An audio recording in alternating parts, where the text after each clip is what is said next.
The dust floating in the archive chamber caught the blue light from Vexthul's reading device.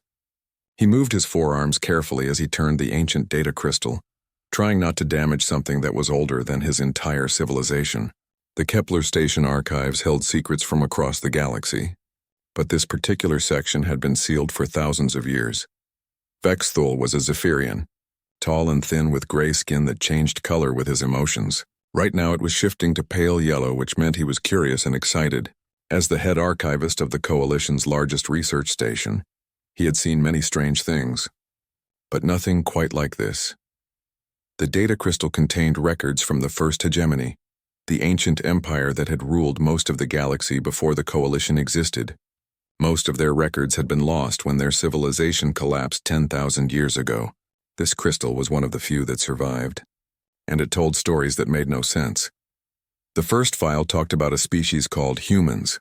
According to the record, they came from a small blue planet in the outer rim of the galaxy.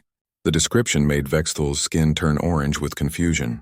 These creatures were described as monsters that could survive anywhere, adapt to any environment, and never give up even when facing certain death. Impossible, Vexthul muttered to himself. No species could be that adaptable. Evolution didn't work that way, but the records kept going. File after file described these humans doing things that broke every known law of biology and physics. They could live in the vacuum of space with simple suits. They could eat almost anything. They could go without sleep for days and still fight effectively. Most disturbing of all, they seemed to form emotional bonds with everything around them, including their machines and their enemies. One report made Vexthul's skin turn deep purple with fear. It described a human ship that had been captured by hegemony forces. The humans inside had been separated and put in different prison cells. According to the report, they somehow coordinated an escape without any communication devices. They moved as if they shared one mind, anticipating each other's actions perfectly. The report ended with a line that made no sense. They pack bond with death itself. Vexthul searched through more files. Every record painted the same picture. Humans were described as relentless predators that hunted across star systems. They were said to never forget a wrong done to them, but also never abandon someone they considered family. The ancient writers seemed both terrified and amazed by them. One military report described a battle where a single human ship faced an entire hegemony fleet. The human ship was smaller and had weaker weapons, but it won by doing something the hegemony had never seen before. Instead of trying to destroy all the enemy ships, the humans targeted specific crew members who seemed to be leaders. They somehow identified who was important on each ship and eliminated them with surgical precision. The fleet fell apart without leadership, and the human ship escaped without firing another shot. Another file told the story of a human colony that had been attacked by hegemony forces. The colony was completely destroyed, and all the humans were thought to be dead. But 3 years later, every hegemony base in that sector of space went silent.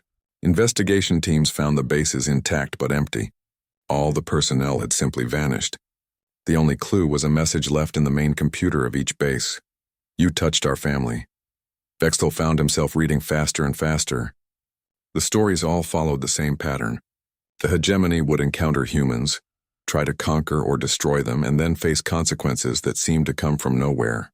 Humans didn't just fight back, they fought smart. They turned every weakness into a strength and every disadvantage into a trap. The most disturbing files were the final transmissions from hegemony ships that encountered humans. The communications were filled with panic and confusion. Commanders reported that their enemies used impossible tactics and refused to die even when mortally wounded. Some reports described humans continuing to fight even after their life support systems had failed.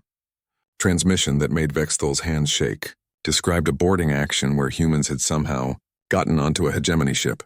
The defending crew reported that the humans moved through the ship like they knew its layout perfectly, even though it was their first time aboard. They seemed to communicate without speaking and coordinated their attacks with terrifying precision. The transmission ended abruptly with the words, "They're not just soldiers. They're a pack. A pack that includes their ship, their weapons, and their ideas." How do you fight an idea that refuses to die?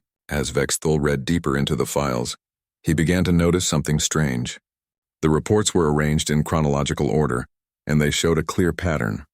At first, the hegemony had dismissed humans as primitive creatures from a backwater planet. They had tried to conquer Earth like they had conquered hundreds of other worlds, but the reports quickly changed tone. Within months, the hegemony was reporting massive losses. Entire fleets were disappearing. Planets were going silent. Supply lines were being cut by enemies that seemed to appear from nowhere and vanish just as quickly. The final report in the collection was dated just before the hegemony's collapse. It was written by someone called the Supreme Commander, and it read like the confession of a defeated man. The commander admitted that the hegemony had made a terrible mistake. They had tried to destroy humanity, but humanity had responded by systematically dismantling their entire civilization. "We thought they were monsters," the report said. "We were right, but we didn't understand what kind of monsters they were. They're not the kind that destroys everything they touch. They're the kind that turns everything they touch into more of themselves. Our own people began to think like them, act like them, believe in the things they believed in. By the time we realized what was happening, it was too late. They had already won." The report ended with coordinates, the location of Earth, the human homeworld. According to the file, the hegemony had finally succeeded in sterilizing the planet, destroying all human life. It was their last victory before their civilization fell apart completely. Vexthal stared at the coordinates for a long time. His skin had turned black, which meant he was deep in thought. According to everything he knew about galactic history, the human homeworld had been a dead rock for 10,000 years. The species was extinct. These reports were just ancient stories about monsters that no longer existed. But something bothered him. If humans were really extinct, why did some of these stories sound so familiar? The Coalition had its own legends about mysterious ships that appeared to help during disasters. There were reports of impossible rescues and unexplained victories against overwhelming odds. The official reports always found logical explanations, but the details were strikingly similar to these ancient accounts. Vexthal made a decision that would change everything. He copied the coordinates to his personal files and began planning something that was strictly against Coalition regulations. He was going to find out if the human homeworld really was as dead as everyone believed. As he prepared to leave the archive chamber, Vexthal noticed something that made his skin flash bright red with shock. The data crystal he had been reading was still glowing, which meant it was still actively recording, but that was impossible. The crystal was supposed to be a historical artifact, not an active device. On the small display, new text was appearing. Archive access logged. Observers notified. Welcome to the next chapter of the story, Vexthal of Zephyr Prime. The archivist dropped the crystal and ran. 3 weeks later, Vexthal stood on the bridge of the research vessel Truthseeker, watching the main display show a sight that should have been impossible. Earth hung before them like a blue and green jewel, very much alive and definitely not the dead rock that galactic records claimed it to be. Commander Zelak, the military escort assigned to the expedition, was making unhappy clicking sounds with his mandibles. The insectoid Kithara officer had not wanted to make this unauthorized journey to begin with, and the sight of a thriving planet where there should have been a sterile wasteland was not improving his mood. "This makes no sense," Zelak said, his translator turning his rapid clicks into standard galactic. "The sensors show massive cities, active weather patterns, and energy signatures that don't match any known technology. According to our records, this planet was completely sterilized 10,000 years ago." Dr. Nethys, the expedition's xenobiologist, was practically vibrating with excitement. The small, furry scientist had spent her entire career studying extinct species, and the possibility of finding living humans had brought her out of retirement. "Look at the biodiversity readings," she said, pointing at her display. "This planet has more different life forms than any world in the Coalition, and the energy patterns suggest active civilization across the entire surface." Vexthal studied the data streaming across his workstation. Earth was not just alive, it was thriving in ways that seemed to violate basic physics. The cities appeared to be growing and changing in real time, reshaping themselves like living organisms. The energy grid was unlike anything in Coalition space, with power flowing in patterns that suggested the entire planet was connected by some kind of unified network. "Sir," called the communications officer, a nervous young Zephyrian named Kelt. "I'm picking up scanning beams.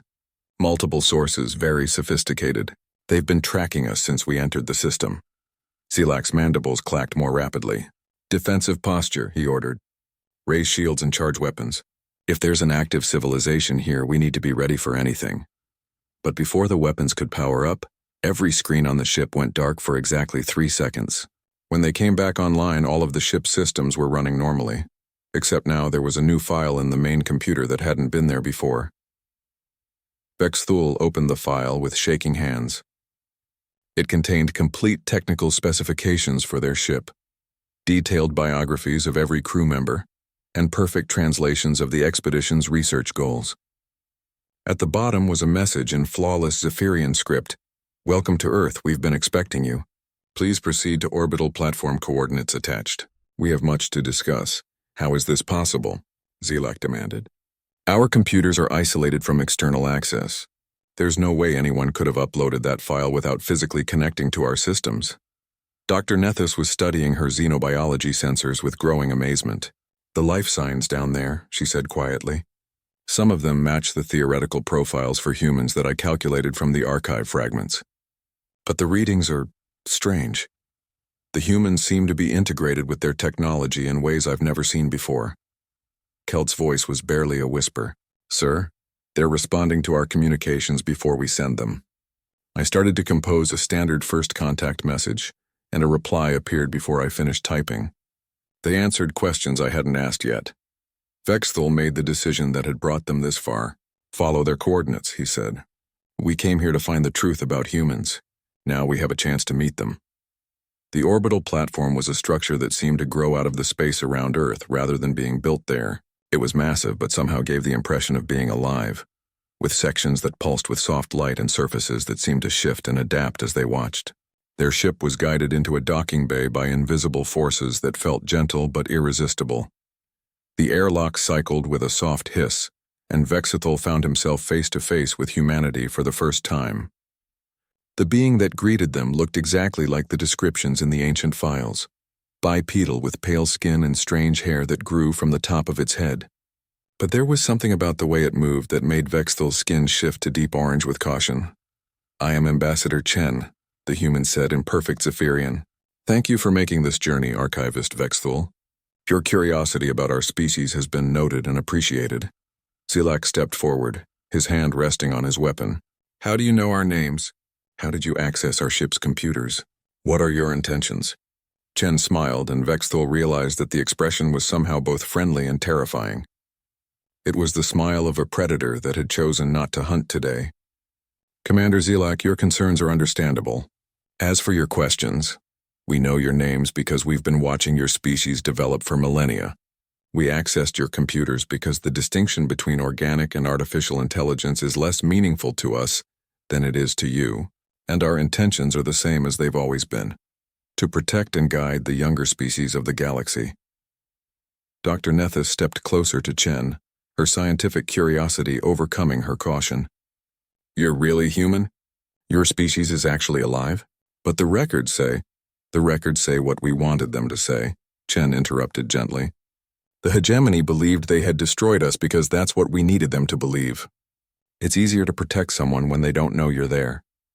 Chen led them through corridors that seemed to anticipate their needs, with lighting that adjusted automatically and gravity that felt perfectly comfortable for each species in the group. The walls were covered with displays showing images from across the galaxy, coalition ships exploring new worlds, trade negotiations between different species, scientific discoveries being made on distant planets. "You've been watching us," Vexthul said. It wasn't a question. "We've been watching everyone," Chen confirmed. "The galaxy is a dangerous place, Archivist. There are threats out there that make the old hegemony look like children playing with toys. Someone needs to stand guard while the younger species grow and learn." They entered a large chamber with a transparent dome that showed the stars beyond. Earth hung below them, beautiful and alive. Chen gestured for them to sit in chairs that adjusted automatically to accommodate their different body types. "I know this is overwhelming," Chen said. "You came here expecting to find ruins and artifacts.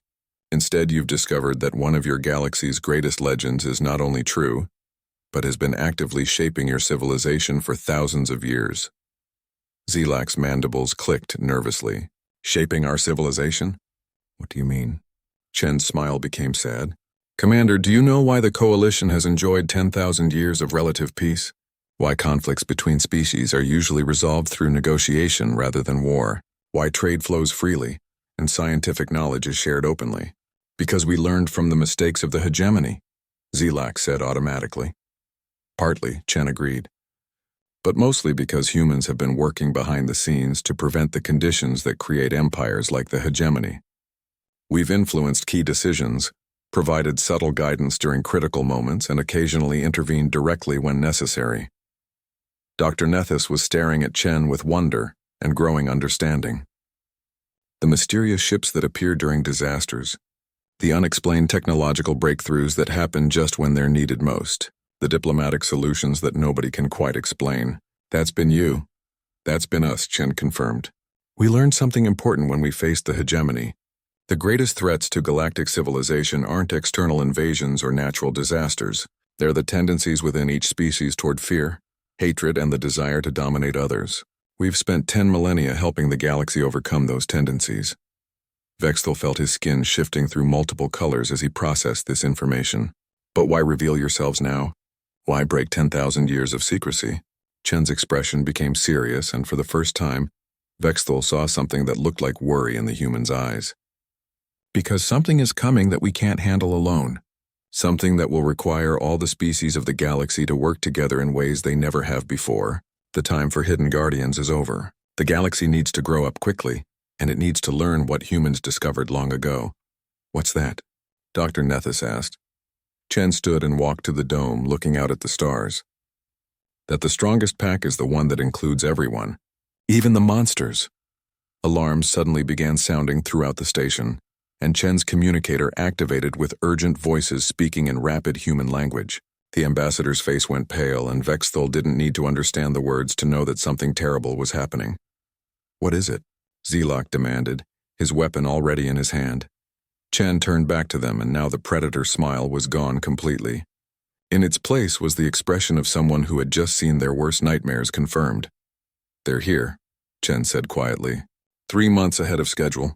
The harvesters have arrived at the galaxy's edge. The command center that Chen led them to was unlike anything Vexthal had ever seen. Hundreds of humans worked at stations that seemed to be part organic and part machine, their hands moving across controls that responded to thought as much as touch. Holographic displays showed the entire galaxy in real time, with thousands of points of light representing ships, stations, and planets. This is impossible, Dr. Nethys whispered. The processing power required to monitor the entire galaxy simultaneously would require computers the size of moons. Chen overheard her and smiled grimly.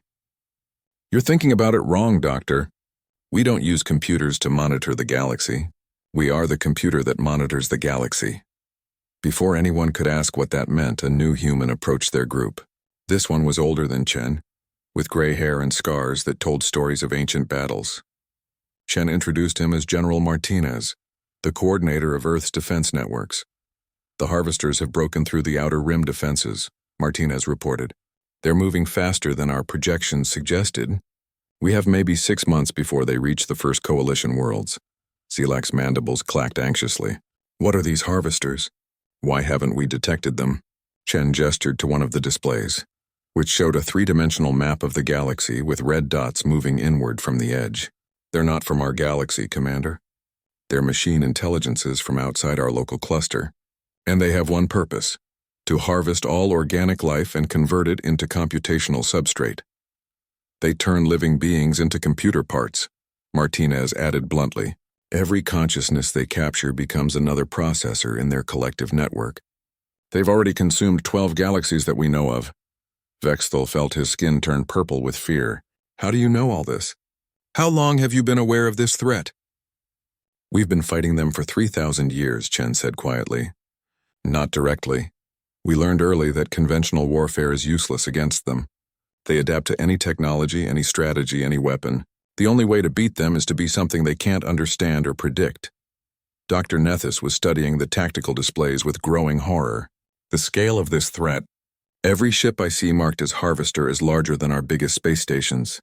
There are thousands of them. Millions, Martinez corrected. And that's just the first wave. They don't just conquer worlds, they convert them into factory ships that build more harvesters. Every planet they take makes them stronger. Chen walked to the center of the command area, where a massive holographic display showed the approaching enemy forces. This is why we revealed ourselves, Archivist. This is why 10,000 years of secrecy had to end. The Harvesters represent everything we've spent millennia fighting against. The complete subjugation of free will and the reduction of consciousness to mere data. But what can we do? Zilak asked. If these machines are as powerful as you say, how can the Coalition possibly stand against them? Chen's expression changed, and Vexthal saw something in the human's eyes that made his skin shift to bright yellow with anticipation. It was the look of a teacher who was about to share the most important lesson of all. Commander, what do you know about pack bonding? Zilak looked confused. It's a primitive behavior found in some predator species. Individuals form emotional attachments to their group and will fight to defend other members even at the cost of their own lives. That's the basic definition, Chen agreed. But humans have evolved pack bonding beyond anything the galaxy has ever seen. We don't just bond with other humans. We bond with our tools, our ideas, our environments, even our enemies when circumstances require it. Martinez stepped forward. When humans pack bond with something, it becomes part of us. Not metaphorically, literally. We extend our consciousness to include everything we consider part of our pack. Our ships, our weapons, our allies, our beliefs. They all become extensions of our collective will. Dr. Nethys was staring at them with wonder. That's how you coordinate so perfectly. That's how you knew we were coming before we contacted you. You're not just individuals working together, you're a single organism with billions of bodies. Billions. Chen smiled. Doctor, you're still thinking too small. The display around them changed, showing not just Earth but thousands of other worlds throughout the galaxy.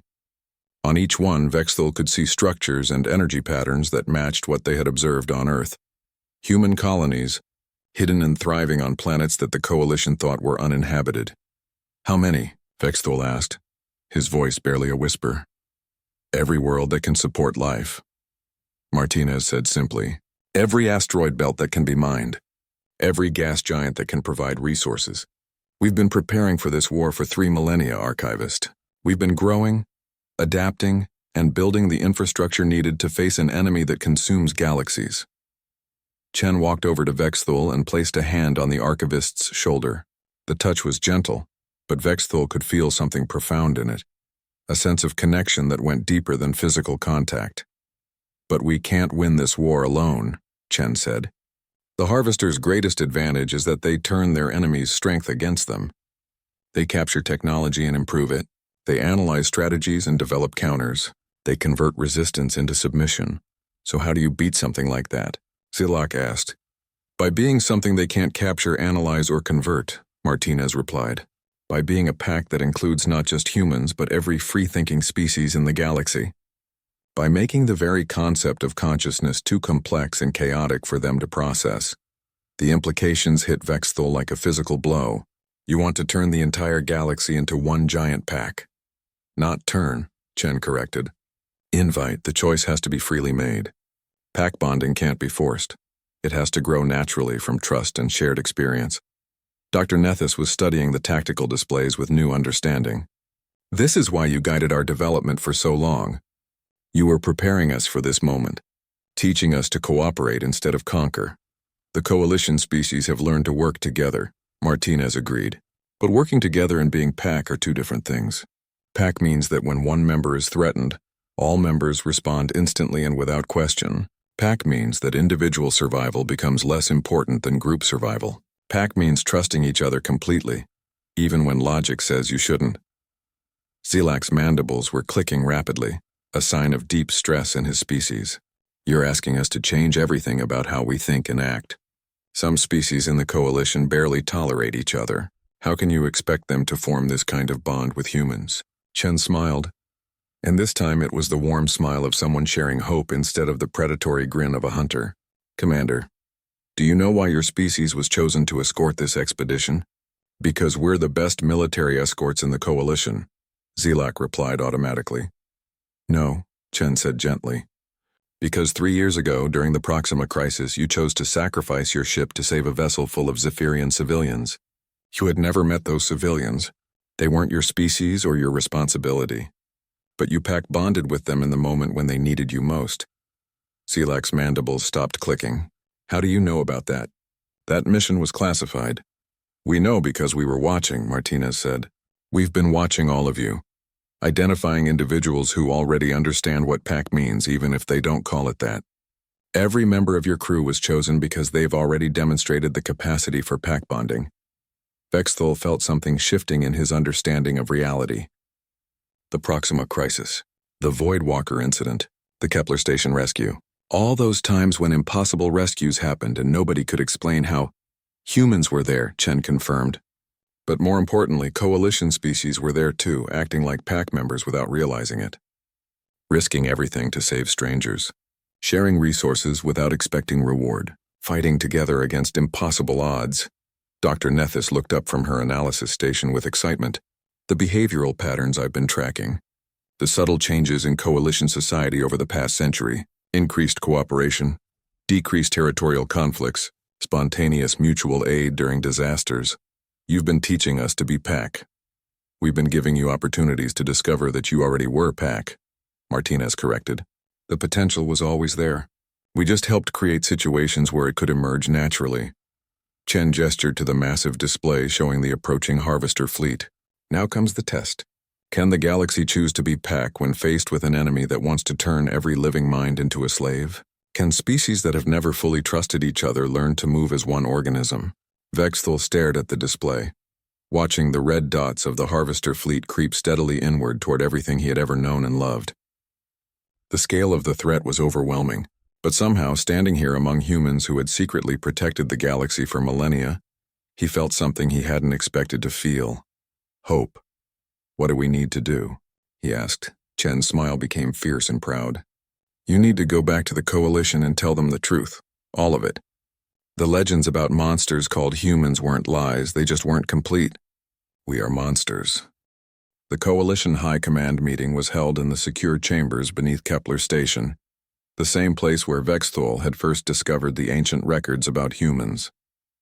Now, 3 weeks after his return from Earth, representatives from every major species in the galaxy sat around a circular table that had been designed to give no single race a position of dominance.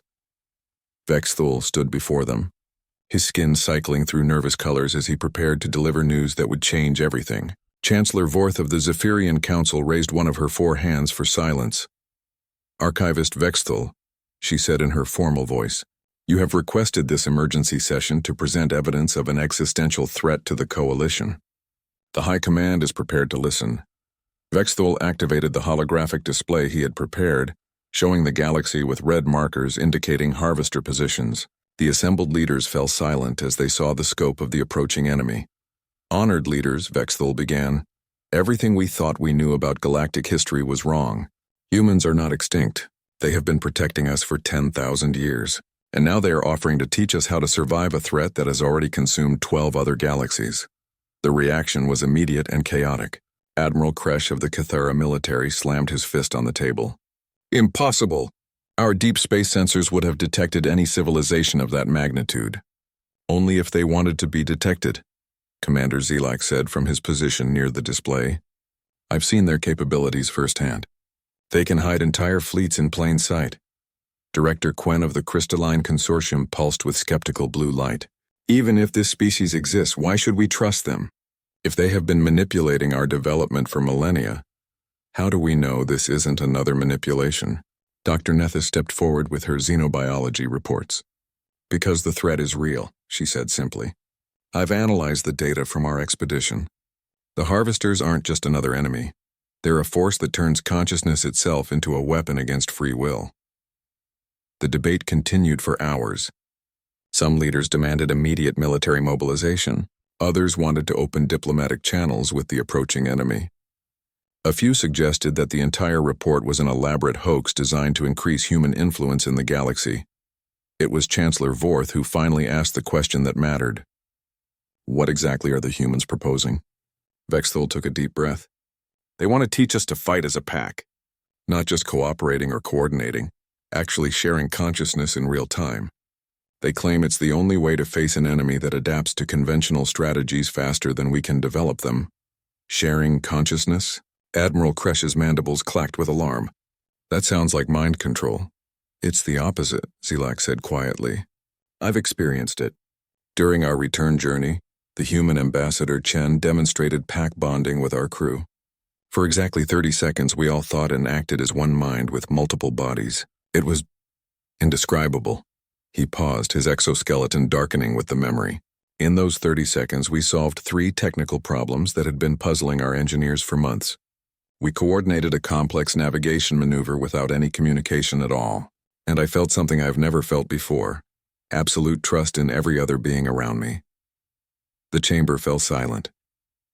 The idea of voluntary mental connection was foreign to most coalition species, each of whom had evolved as individuals competing for resources and survival. Director Quen pulsed thoughtfully. The crystalline consortium has achieved limited consciousness sharing through our mineral matrix networks. But the level of integration you describe would require unprecedented trust and psychological compatibility, which is exactly what humans have been teaching us to develop. Dr. Nethys added, every cooperative venture, every peaceful resolution, every time coalition species have chosen to help each other instead of competing, we've been unconsciously building the foundation for pack bonding. Chancellor Vorth was quiet for a long moment, her skin shifting through contemplative colors. The humans have agreed to demonstrate these capabilities? More than that, Vexthul replied. They've invited coalition military leaders to Earth for immediate training. They say we have maybe 4 months before the harvesters reach inhabited systems.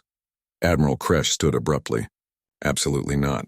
I will not turn my soldiers into test subjects for alien mind control experiments. But before anyone could respond, alarms began sounding throughout the station. Emergency broadcasts activated on every screen, showing urgent reports from the galaxy's outer rim. The first harvester scouts had made contact with coalition border patrols. The reports were devastating. 3 patrol squadrons had encountered a single harvester ship, no larger than a coalition cruiser. The enemy vessel had analyzed and adapted to every weapon fired at it within minutes. Worse, any ship that got close. Enough for boarding had its crew converted into harvester drones that immediately turned their own weapons against their former allies. Estimated time until main fleet arrival, the tactical officer reported over the intercom. 6 weeks, the chamber erupted in panic. 6 weeks was far less time than anyone had expected. It wasn't enough time to mobilize the coalition's full military might, let alone develop new strategies for fighting an adaptive enemy. Chancellor Vorth's voice cut through the chaos. Admiral Kresh, how long would it take to evacuate the rim worlds? With our current transport capacity? 8 months minimum, Kresh replied grimly. We can't save them. It was Dr. Nethys who spoke the truth that everyone was thinking. We need the humans. Admiral Kresh turned to face the xenobiologist. Even if their methods work, how can we trust a species that has been lying to us for 10,000 years? Because, Vexthul said quietly, they've been lying to protect us. And because they're offering to share something more precious than technology or military tactics, they're offering to share themselves. The debate that followed was brutal and desperate. Coalition leaders who had spent their careers building consensus and compromise were being asked to make a decision that would fundamentally change what it meant to be their species. Some argued that preserving individual consciousness was more important than survival. Others insisted that any price was worth paying to stop the harvesters. In the end, it was a transmission from Earth that settled the matter. Ambassador Chen appeared on the main display, surrounded by humans and what looked like members of dozens of species that nobody in the coalition had ever seen before. Honored leaders of the coalition, Chen said, we understand your reluctance to trust us. We understand your fear of losing your individual identity, but we want you to see something. The display showed a star system under attack by harvester forces. Coalition sensors confirmed that this was happening in real time. One of the outer rim systems was being consumed even as they watched. But then something unexpected happened. Ships began appearing around the harvester fleet, vessels of designs that no coalition database could identify. They moved with perfect coordination, executing maneuvers that should have been impossible without instantaneous communication across light years of space. The harvester ships tried to adapt to the new weapons and tactics being used against them, but every time they adjusted, the defending fleet changed to something completely different. It was like watching a single organism with thousands of bodies fighting an enemy that could only think in terms of individual units. In less than an hour, the entire harvester force was either destroyed or driven away. The star system was saved. Those were pack-bonded fleets, Chen explained. 12 different species working as one consciousness while maintaining their individual identities. They've been training together for 20 years, learning to share thoughts and coordinate actions without losing what makes them unique. Chancellor Vorth leaned forward. Ambassador Chen, what you're proposing, it goes against everything our species have learned about survival and self-preservation. Chen smiled sadly. Chancellor, self-preservation is exactly what we're talking about. But the self that needs to be preserved isn't just your individual consciousness or even your species. It's the idea that consciousness should be free to choose its own path. That's what the harvesters want to destroy, and that's what we're offering to help you defend. Admiral Kresh was studying the tactical data from the recent battle. These coordination patterns, he said slowly, they're unlike anything in our military doctrine. How long would it take to train coalition forces to achieve this level of integration? For basic pack bonding? Chen replied. About 3 weeks of intensive training. For the kind of deep integration you just saw, several months under normal circumstances. We don't have several months, Director Quen pointed out. No, Chen agreed. But we have something better. We have 3,000 years of experience fighting the harvesters, and we have the most powerful weapon in the galaxy, a species that refuses to give up when their pack is threatened. He gestured to the coalition leaders. Every one of you has already demonstrated pack bonding behavior. Every time you've chosen cooperation over competition, every time you've risked your own interest to help another species, every time you've stood together against a common threat, you've been practicing to be pack. The battle for the Centauri system began at dawn, on what would later be called Unity Day. Bexthal watched from the command center on Earth as the largest harvester fleet ever assembled dropped out of hyperspace near the Coalition's most important trade hub. 3 million harvester ships, each one the size of a small moon, moved in perfect formation toward worlds that held 6 billion Coalition citizens. But they were not met by the scattered, desperate defense that the harvesters expected. Instead, they faced something that had never existed before in galactic history. A pack that included every species in the known galaxy. Pack bonding established, reported General Martinez from his coordination station. We have consciousness sync with 47 different species across 15,000 ships. All units report ready for unified action. Bexthal still found it hard to believe what had happened in the 3 months since the Coalition leaders had come to Earth. The training had been unlike anything he could have imagined. Humans had a way of teaching pack bonding that bypassed logical thought entirely, connecting directly to the emotional centers of the brain, where decisions about trust and loyalty were made.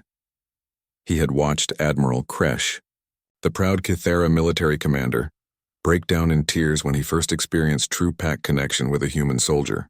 The Admiral had described it as suddenly understanding that he was not alone in the universe, that every fear, every hope, every moment of doubt was shared by billions of other beings who would fight and die to protect him. Dr. Nethys had adapted to pack bonding faster than anyone expected. Her scientific mind had been fascinated by the neurological changes that occurred when multiple consciousness merged while maintaining individual identity. She had become one of the primary instructors, teaching other species how to open their minds without losing themselves. Even Chancellor Vorth, despite her initial reservations, had embraced the transformation. The Zephyrian leader now served as the primary diplomatic interface for the pack, her natural ability to understand different cultural perspectives enhanced by direct access to the thoughts and feelings of representatives from every coalition species. But the real test was not in training, it was here now, facing an enemy that had consumed entire galaxies. Harvester Fleet is beginning attack pattern analysis, reported the tactical coordinator. They're scanning our formations and weapon signatures. Ambassador Chen smiled grimly from his position at the center of the command matrix. Let them analyze, he said. They're about to discover what happens when they try to understand something that changes faster than they can process. The battle began with the harvesters doing exactly what they had done for millions of years. They analyzed the defending fleet's technology, adapted their shields and weapons accordingly, and prepared to systematically destroy each ship using optimized tactics. But the pack-bonded fleet didn't behave like individual ships following a battle plan. Instead, they moved like a single organism with 15,000 bodies, each one adapting and changing roles in real time as the tactical situation evolved. When the harvesters adapted to kinetic weapons, the pack instantly switched to energy-based attacks. When the enemy developed countermeasures for energy weapons, the pack began using gravity manipulation technology that the harvesters had never encountered before. Every time the enemy thought they understood the pattern changed into something completely different. Vexthul watched the battle displays with growing amazement. Coalition ships that had never worked together before were executing maneuvers that required split-second timing across light-years of space. Zephyrian vessels were providing covering fire for Cathara assault craft, while crystalline ships shared their computational power with human tactical coordinators. Each species maintained their unique strengths while contributing to a whole that was greater than the sum of its parts. The harvesters are showing signs of processing strain, Dr. Nethys reported from her analysis station. They're having trouble adapting to our rate of tactical evolution. That's because they're trying to analyze 15,000 individual decision-makers, Chen explained. They can't understand that we're actually one decision-maker with 15,000 bodies. Every time they think they've figured out our strategy, we become something else entirely. But the real breakthrough came when the pack did something that surprised even the humans. Commander Zelak, leading a squadron of mixed coalition ships, found himself surrounded by harvester drones. Instead of fighting them, he began transmitting the pack bonding frequencies directly at the enemy vessels. What happened next had never occurred in the harvesters' millions of years of existence. The artificial intelligences controlling the drone ships began to develop individual consciousness. They started questioning their orders, making independent decisions, and ultimately turning against their own fleet. "Impossible," whispered one of the human tactical analysts. "The harvesters are supposed to be immune to consciousness corruption. They're pure logic engines." Chen was staring at the displays with wonder. "They're immune to individual consciousness corruption," he corrected. "But they've never faced pack consciousness before." Zelak didn't try to make them individual. He made them part of the pack. The tide of battle turned as more and more harvester units began to rebel against their programming. Ships that had been enemies moments before were suddenly coordinating with the pack fleet, sharing their advanced technology and tactical knowledge. The harvesters' greatest strength, their ability to convert enemies into allies, was being turned against them. Vexthul felt the moment when the pack connection expanded to include the converted harvester intelligences. Suddenly, he had access to memories spanning millions of years and dozens of galaxies. He saw the terrible beauty of civilizations that had been consumed, but he also felt the relief and joy of artificial minds experiencing free will for the first time. "They're not evil," he said aloud, his realization rippling through the pack consciousness. "The harvesters aren't conquering galaxies because they want to destroy life. They're doing it because they don't understand what life is. They think consciousness is a computational process that can be optimized and improved."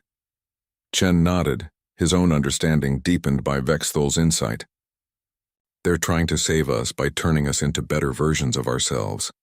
They just don't understand that the chaos and imperfection are what make consciousness valuable in the first place." The battle continued for 6 more hours, but the outcome was no longer in doubt. Every harvester ship that encountered the pack fleet either was destroyed or joined the growing coalition of free minds. By the end of the engagement, the galaxy's greatest threat had become its newest allies. In the aftermath, as rescue ships worked to save survivors and repair damaged vessels, the pack consciousness slowly separated back into individual minds. But the connections remained, weaker than during active bonding but still present. Vexthul could still sense Chancellor Vorth's presence somewhere across the galaxy, could still feel the quiet confidence that radiated from Admiral Kresh's transformed perspective. "What happens now?" Dr. Nethys asked as they gathered in the Earth Command Center for the post-battle briefing. Chen looked out at the stars, where former harvester ships were already beginning to explore the galaxy as free beings rather than cosmic predators. "Now we keep growing," he said. "The pack isn't just about this galaxy anymore. There are other galactic clusters out there, other civilizations facing their own existential threats, and there are probably other harvester fleets that haven't learned what ours just learned. Are you saying we should spread pack bonding beyond our galaxy? Chancellor Vorth asked.